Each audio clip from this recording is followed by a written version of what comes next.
snap alignment to motion. You can find the snap alignment to motion behavior here on the behaviors, basic motion, and snap alignment. Let's apply that to our arrow.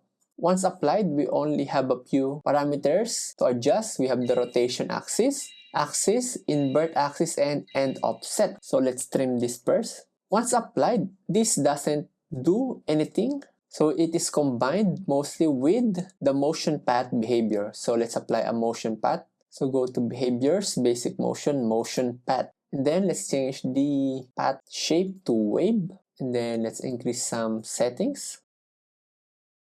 Then let's take a look. Now that we have this kind of animation, let's go back to the snap alignment to motion. So rotation axis, it means it will rotate on the Z. We also have the Y and X. So axis, horizontal and vertical. So currently we are on the Z axis of our arrow. If we take a look, so Z axis. You can also change to Y, which is not suitable for this animation, and X also. So let's get back to the Z. Then horizontal, we just change this to vertical so that the shape will snap its alignment correctly on this animation. So invert axis, when you check this one, it will invert the rotation axis of our shape.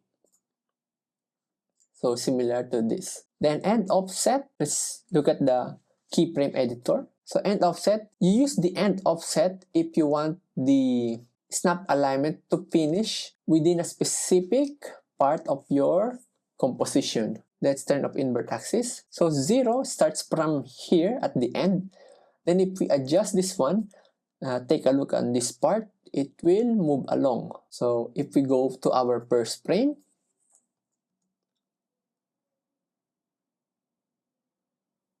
at here, so 36 frames. So let's take a look. If we go back to the end frame, then shift left arrow 1, 2, 3, 1, 2, 3, 4, 5, 6.